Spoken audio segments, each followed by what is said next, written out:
Hello बच्चों, welcome to make it easy. तो बच्चों, आज जो मैं एक प्रॉब्लम लेके आया हूँ आप लोगों के सामने, जो जनरली जो है बच्चे फेस करते हैं और मैंने भी जो है बहुत ज़्यादा फेस करी है ये प्रॉब्लम।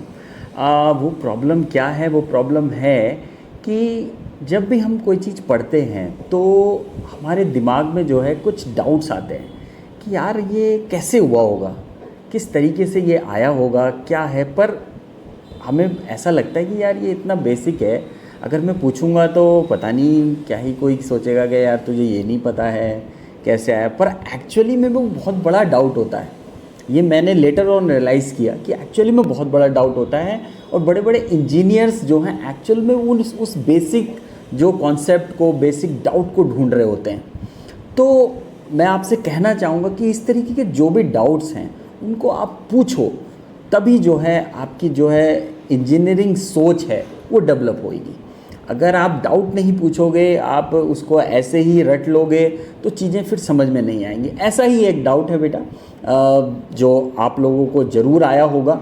आप लोगों ने ज़रूर सोचा होगा कि ये जो नेचुरल फ्रीक्वेंसी है ये आपका क्या होती है? √k/m होती है। ये आपको दिखाई दे रहा होगा, √k/m। इसका कलर थोड़ा सा चेंज कर लेते हैं। तो ये देखो, √k/m आपको दिखाई दे रही है। तो ये आता कहाँ से है? सबसे इम्पॉर्टेंट क्वेश्चन, ये आता कहाँ से है? कि सर हमने तो अभी तक ये इस तरीके से याद किया हुआ है कि सर यही होता है, √k/m होता है सर। इसको हम स्टिफनेस पता है, मास पता है, हम जो है ओमेगा एन बड़े आसानी से कैलकुलेट कर लेते हैं। पर ये आता कहाँ से है ये भी तो पता होना चाहिए भाई। एज एन इंजीनियर हमें पता होना चाहिए कि ये आ कहाँ से रहा है। तो इसके लिए बच्चों हमें जाना है एक स्प्रिंग मास सिस्टम पे। ठीक है, बेसिक सिस्टम है ना। और ये जो ओमेगा एन है ये नेचुरल फ्रीक्वेंसी है, ये ज़रूर आपको पता होगा। ठीक है, तो एक ये मैंने मास मान लिया और ये आपकी स्टिफनेस आपकी के हो गई। ठीक है, ये बेसिक सिस्टम है और हमने ये एज्यूम किया हुआ है कि ये एक्स डायरेक्शन में जो है मूव कर रहा है। अब अगर मैं इसका FBD ड्रॉ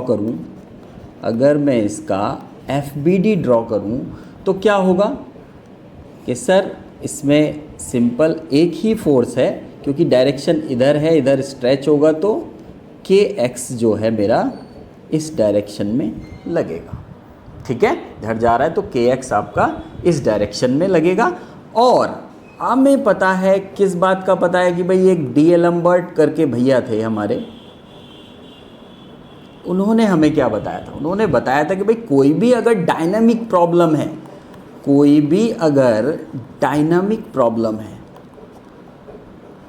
है उसको मुझे स्टैटिक प्रॉब्लम में कैसे कन्वर्ट करना है, स्टैटिक प्रॉब्लम में किस तरीके से कन्वर्ट करना है वो उन्होंने बताया। उन्होंने क्या बताया कि भैया आप एक काम करो, यहाँ पर एक हमारा वाला फोर्स जोड़ लो। क्या? MA, x डबल डॉट को मैं MA ले रहा हूँ। ठीक है, तो इसको हम MA भी बोल सकते हैं। तो ये MA है, ये जोड़ दो, बस आप स्टैटिक इक्विलिब्रियम में हो जाओगे। सिंपल सी बात है। तो क्या आएगा भाई? इससे सिंपल पता चलता है हमको, mx double dot plus kx is equals to 0 आ गया। तो x डबल डॉट आ जाएगा यहाँ पर plus k/m x is equals to 0 और x double dot is equals to minus k/m x आ गया। कि सर ये तो हमें सब पता है, आप क्या ही नया बता रहे हो ये चीज़ें। अब इस पे ध्यान देना है बेटा, यहीं पे खेला होने वाला है। देखो, अब यहाँ पर ये जो इक्वेशन है, ये वाली जो इक्वेशन है, इसको अगर मैं 1 मानूं, ये इक्वेशन है। इस इक्वेशन का सल्यूशन क्या होना चाहिए? इस इक्वेशन का सल्यूशन वो होगा, वो फंक्शन होगा जिसका सेकेंड डेरिवेटिव, ये सेकेंड डेरिवेटिव है, x डबल डॉट का मतलब सेकेंड डेरिवेटिव है ना, ये तो आपको पता ही है। अगर ये सेकेंड डेरिवेटिव, इसका सेकेंड डेरिवेटिव उस फंक्शन के प्रोपोर्शनल होना चाहिए। ये फंक्शन है, ये फंक्शन है, इसके प्रोपोर्शनल होना चाहिए। मतलब साफ साफ दिखाई दे रहा है x double dot is proportional to x। तो ऐसा कोई आपको सॉल्यूशन चाहिए जो इसके उसका जो डबल डेरिवेटिव है उसके खुद के प्रोपोर्शनल होना चाहिए, मतलब उस फंक्शन के खुद के प्रोपोर्शनल होना चाहिए। ऐसा कोई डेरिवेटिव आपको, ऐसा कोई फंक्शन चाहिए। ऐसा कौन सा फंक्शन होता है? सबको पता है कि वो साइन फंक्शन होता है। आप चेक भी कर सकते हो, अगर मैं साइन और कॉस ये दो फंक्शन हैं जो आपका, देखिए x, अगर मैं इसको मान लूँ x is equal to a sine theta, ठीक है। अब जरा थीटा क्या होता है भाई? थीटा क्या होता है? ओमेगा टी होता है, नहीं होता? सबको पता है भाई, ओमेगा इज इक्वल टू क्या होता है? थीटा बाई टी होता है। तो यहाँ पर मैं क्या लिख सकता हूँ? x इज इक्वल टू, कुछ भी मान सकते हो, यहाँ पे कॉस भी लेके करोगे तब भी सेम आएगा, ठीक है।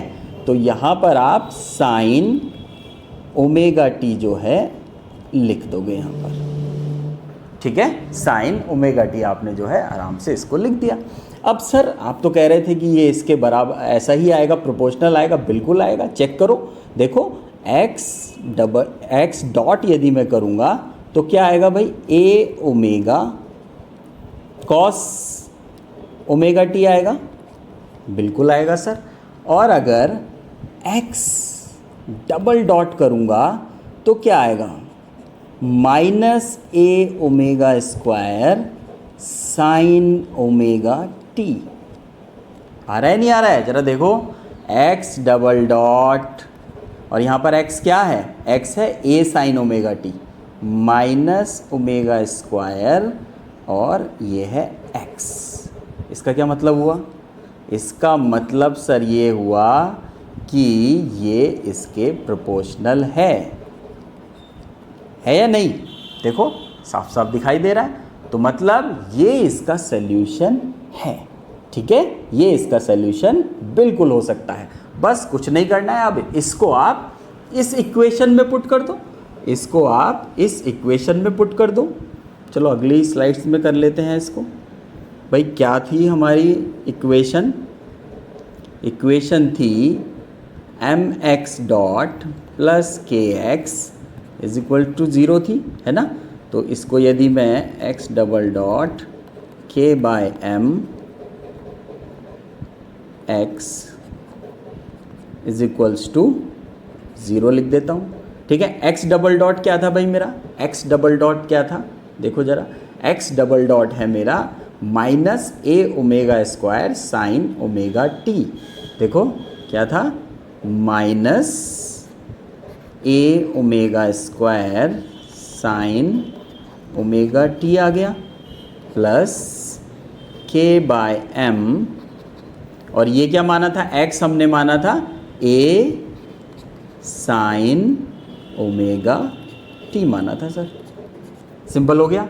बस अब देखो, इसको कॉमन कर लोगे तो ये सब कट जाएगा, ये पूरा कटेगा या नहीं? बताओ, 0 हो जाएगा ना अगर मैं इसको कॉमन करूँगा तो क्या आ जाएगा sir? k by m is equals to omega square आ जाएगा, और ओमेगा की वैल्यू क्या आ जाएगी बेटा? k by m। समझ में आ रही है बात आपको? यही तो था। तो यहाँ से ये चीज़ आती है, मतलब आपको वो, क्योंकि इस इक्वेशन को ही आपको सॉल्व करना है। एक बार इस इक्वेशन को आप सॉल्व कर लोगे तब आपको पता चलेगा कि एक्चुअल में ये जो है नेचुरल फ्रीक्वेंसी है। आई होप आपको कॉन्सेप्ट समझ में आया होगा, और इस तरीके के कॉन्सेप्ट जानने के लिए मेक इट ईजी चैनल को सब्सक्राइब करिए, शेयर करिए, और जिन बच्चों को इसकी ज़रूरत है उनके साथ तो ज़रूर शेयर करिए। चलिए बेटा, मिलते हैं किसी नेक्स्ट वीडियो में, तब तक के लिए थैंक यू वेरी मच।